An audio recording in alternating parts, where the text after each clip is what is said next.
यस्य स्मरणमात्रेण जन्म संसार बंधनात् विमुच्यते। नमस्तस्मै विष्णवे प्रभु विष्णवे। गुरुर्ब्रह्मा गुरुर्विष्णु गुरुर्देवो महेश्वरः। गुरुः साक्षात् परब्रह्म तस्मै श्री गुरवे नमः। अवधूत चिंतन श्री गुरुदेव दत्त। भगवान दत्तात्रेयांना नमस्कार करून या श्रीमद भागवताच्या सेवेला मी प्रारंभ करतो।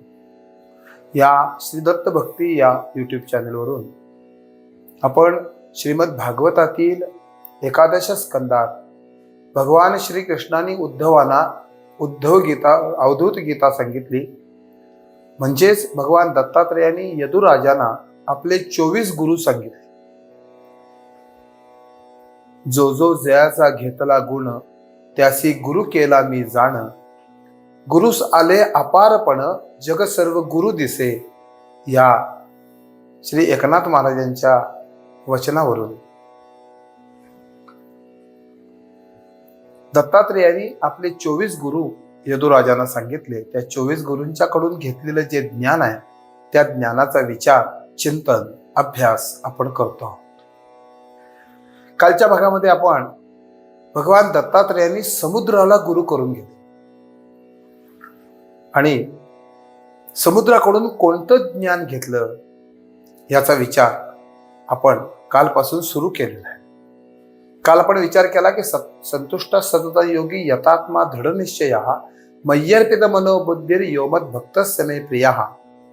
या भगवद्गीतेतल्या भगवंताच्या भक्ती योगातील मला भक्त कसा आवडतो, कोणता भक्त मला आवडतो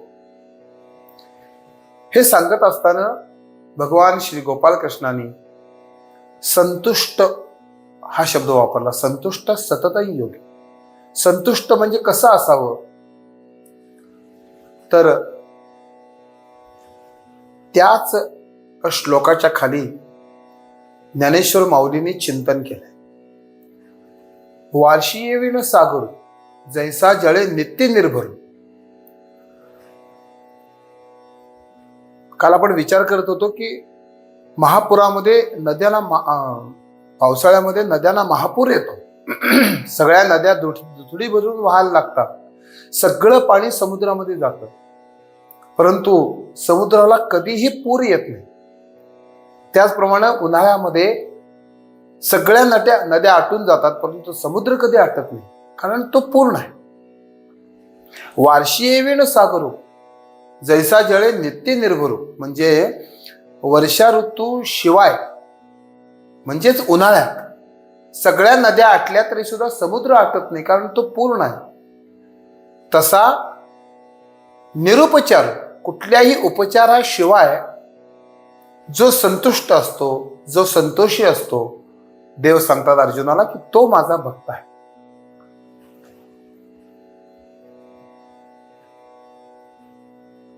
दोन्ही मध्ये जेव्हा आपल्याला सुख येतं, सुखामध्ये हर्षित होऊन गर्विष्ठ होऊ नये, आणि जेव्हा दुःख येतं त्या दुःखामध्ये आपण निराश होऊ नये, याकरता समुद्राकडे बघावं। समुद्र कसा आहे, त्याला कधी पूर पण येत नाही आणि तो कधी आटत पण। आपण सूर्य गुरु भगवान दत्तात्रेयांचा सूर्य गुरु आहे, त्यांचं चिंतन करत असताना, त्यांचं ज्ञान घेत असताना आपण तो विचार केलाय की सूर्य कसा आहे बघा। उदये सविता रक्तः रक्त अस्तमाने तथा संपत्तौच विपत्तौच समताम एकरूप। सूर्य जेव्हा उगवत असतो तेव्हा तो जसा दिसतो तसाच तो मावळताना दिसतो। मी आता उगवा लागलोय म्हणून काहीतरी वेगळं रूप आहे, की आता मी मावळा लागलोय म्हणून माझं वेगळं रूप आहे, असं तो वेगळं रूप दाखवत नाही। दोन्हीमध्ये एकच रूप दाखवतो। तसं साधन मार्गामध्ये परमेश्वर प्राप्ती करून घेत असताना कशा पद्धतीनं राहावं। समशत्रौच मित्रैच तथा मानापमानयोः शीतोष्ण सुखदुःखेषु समसंग विवर्जितः। आपण काल विचार करून आलो।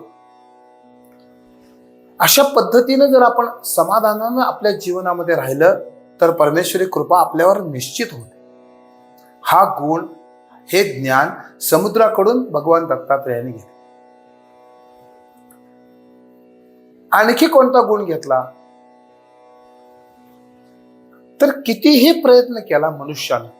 आता टेक्नॉलॉजी कितीतरी पुढे गेलेली आहे, सायन्स कितीतरी पुढे गेलेला आहे, परंतु एवढं सायन्स पुढे जाऊन सुद्धा, एवढे टेक्नॉलॉजीमध्ये आपण कितीतरी पुढे गेलेलो आहोत, तरी सुद्धा अजून समुद्राचा पूर्णांशाला अंत लागलेला नाही. समुद्र किती खोल आहे, किती लांब आहे, किती रुंद आहे, किती पाणी आहे या समुद्रामध्ये, ह्याचा अंत लागलेला नाही अजून. तसं साधन मार्गामध्ये साधकांनी आपल्या हृदयाचा अंत लागू देता उपयोग. धीर गंभीर असा समुद्राचा ठाव लागता उपयोग नाही अंतःकरणाचा. आपल्या मराठीमध्ये म्हण आहे, अर्धी घागर डचमळते.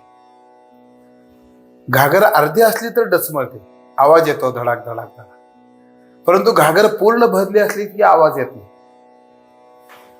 उथळ पाण्याला खळखळाट पहा अशी म्हण आहे. खाळ खाळ खाळ पाणी वाहत असले की ओळखावं की हे खोल नाहीये. तसं समुद्राचा अंत जसा लागत नाही, समुद्राचा ठाव लागत नाही, तसं साधकांनी आपल्या जीवनामध्ये कोणालाही आपल्या अंतःकरणाचा ठाव लागू देता उपयोग.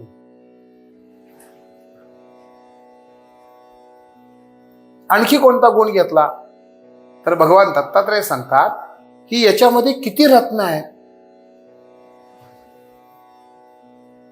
ह्याचा ठाव लागत नाही. रत्नाकर असं एक नाव आहे समुद्राचं. किती रत्न आहेत, किती मोती आहेत. मीठ हे सुद्धा एक रत्नच आहे. ते मीठ आपल्याला या समुद्रापासून मिळतं. कितीही काढा कमी होत नाही, किंवा कितीही जरी आपण काढलं तरी सुद्धा समुद्राचे खारटपणा कमी झालाय असं आपल्याला दिसत नाही. तसं किती गुण आहेत आपल्याकडे ह्याचा ठाव लोकांना लागता उपयोग नाही. समुद्र कसा देऊन टाकतो, आपल्याजवळ काही ठेवत नाही. तुम्ही काही टाका समुद्रात, ते पुन्हा लाटानं काठावर येतं. तसं लोकांचं आपल्याकडं काहीही ठेवून घेऊ नये, ते लोकांना परत देऊन टाकावं. हा एक मोठा गुण, हे एक मोठं ज्ञान या समुद्राकडून भगवान दत्तात्रेयांनी घेतलं. यात सांगितलेला नाही असा एक गुण, असं एक ज्ञान, त्याच्यावर आपण थोडंसं चिंतन करूया. समुद्र कधीही आपली मर्यादा ओलांडत नाही. त्याला जी रेखा परमेश्वरानं आखून दिलेली आहे तिथपर्यंतच तो येतो आणि तिथून पुन्हा परत जातो. आणि समुद्र जेव्हा आपली रेखा ओलांडून बाहेर येतो तेव्हा किती विनाश होतो आपण बघतो. तसा विनाश होऊ नये याकरता परमेश्वराने एक रेष मारून दिलेली आहे. त्या रेषेपर्यंतच तो समुद्र पुढे येतो. तसं मनुष्य जीवनामध्ये आपण एका मर्यादेत राहिलं पाहिजे. जेव्हा मर्यादा ओलांडतो आपण तेव्हा अत्यंत विनाश होतो, विनाशकारी होतो. याकरता प्रत्येकानं आपापली मर्यादा ओलांडून जाता उपयोग नाही, मर्यादेत राहिलं पाहिजे. कुठल्याही परिस्थिती, कोणतीही परिस्थिती आपल्यावर येऊ नये, परंतु त्या परिस्थितीत आपण आपल्या मर्यादेत राहिलं पाहिजे. हा एक सुंदर गुण, हे सुंदर ज्ञान समुद्राकडून आपल्याला मिळतं. आपण काल विचार करत होतो की राजा सजीव महाली सौख्ये कधी मिळाली, ती सर्व प्राप्त झाली या झोपडीत माझ्या. कुठल्याही प्रकारच्या उपचाराशिवाय मनुष्याच्या जीवनामध्ये संतोष पाहिजे, संतुष्टता पाहिजे. भूमीवरी पडावे ताऱ्याकडे पहावे, प्रभू नाम नित्य गावे या झोपडीत माझ्या. ते झोपडीत आहेत, संपूर्ण झोपडीचं छत सगळं फाटलेलं आहे, परंतु त्याचं दुःख नाही आहे त्यांना. ते म्हणतात मी भूमीवर पडलोय आणि ताऱ्यांच्याकडे बघायला लागलो. हे सौख्य राजाला आहे का? राजा आपल्या सिंहासनावर झोपेल, त्या रत्नखचित पलंगावर झोपेल, परंतु रत्नखचित पलंगावरून त्याला ताऱ्यांच्याकडे, आकाशाकडे बघता येणार नाही. ते सुख मला प्राप्त होत आहे.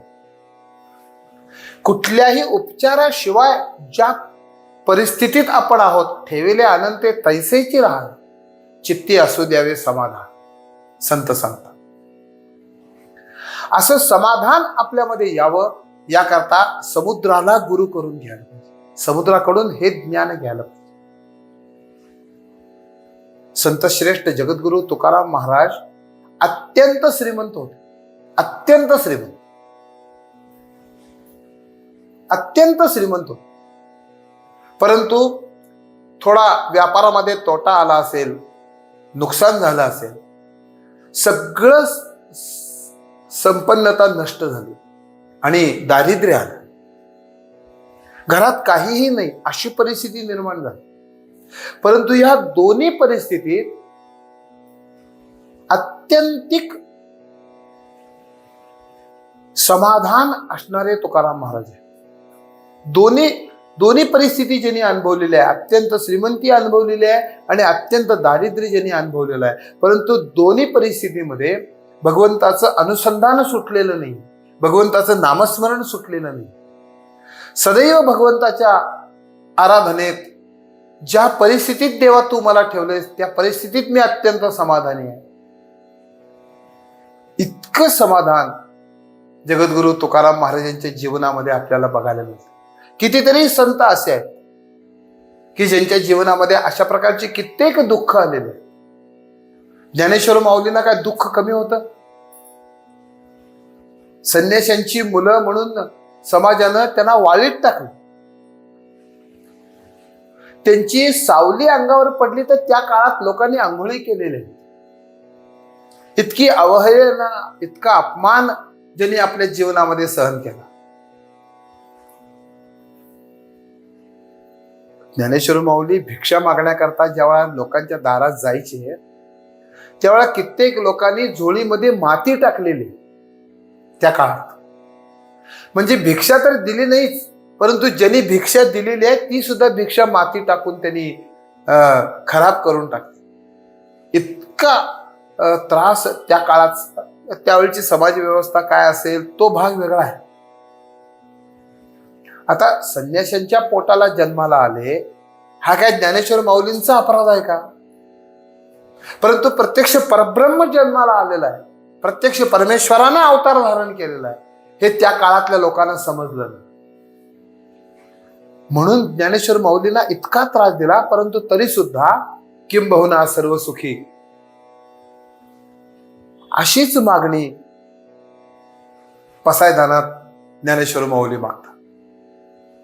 जे खळांची व्यंकटी सांडो तया सत्कर्मी रती वाढो, भूता परस्परे जडो मैत्र जीवांचे, ही मागणी ज्ञानेश्वर माऊली मागतात.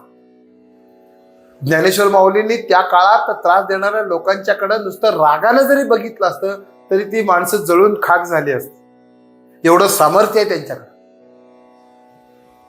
तरी सुद्धा लोकांच्या बद्दल, समाजाबद्दल अत्यंत करुणा मनामध्ये असल्यामुळं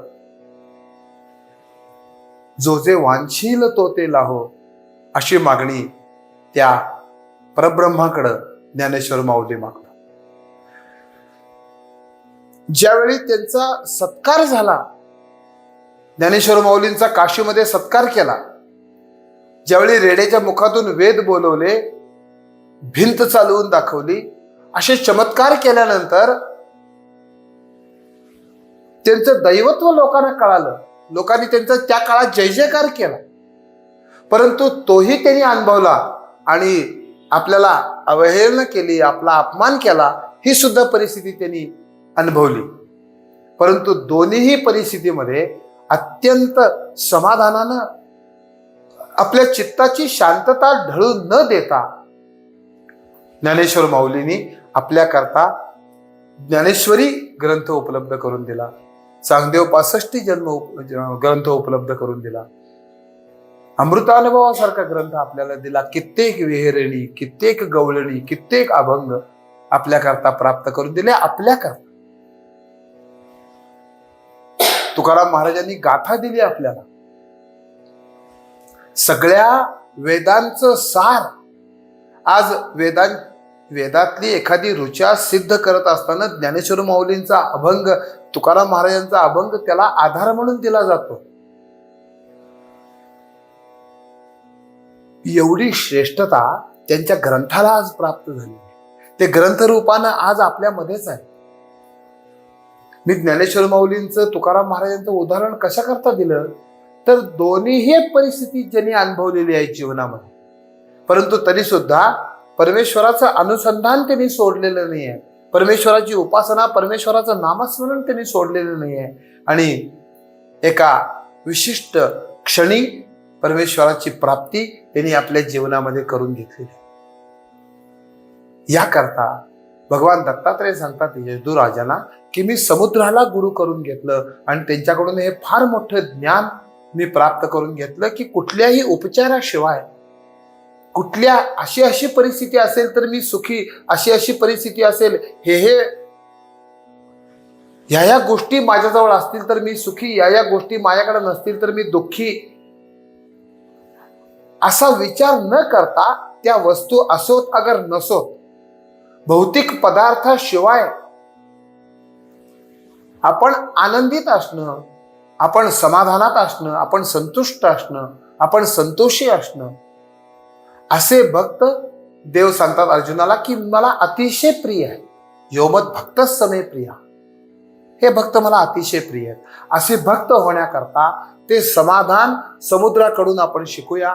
भगवान दत्तात्रयांच्या समुद्र या गुरुला आज आपण नमस्कार करूया. त्यांच्याकडून जास्तीत जास्त ज्ञान आपल्याला कसं येईल या संपूर्ण भागाचा आपण विचार करूया, कारण समाधान हे मनुष्य जीवनामध्ये अत्यंत आवश्यक आहे परमेश्वर प्राप्ती करत असताना. म्हणून या समुद्र गुरुंना आज आपण नमस्कार करूया. या ठिकाणी मी माझ्या वाणीला विराम देतो आणि पुढच्या भागामध्ये आपल्याला पतंग हा गुरु आहे दत्तात्रेयांचा, त्या पतंगाकडून भगवान दत्तात्रेयांनी कोणतं ज्ञान घेतलं याचा विचार करूया, अभ्यास करूया, चिंतन करूया. या श्री दत्त भक्ती या चॅनेलला तुम्ही सबस्क्राईब करा. आपल्या नातेवाईकांना, मित्रमंडळींना, दत्तभक्तांच्या पर्यंत, जास्तीत जास्त लोकांच्या पर्यंत हा विचार कसा पोचेल याचा प्रयत्न करा.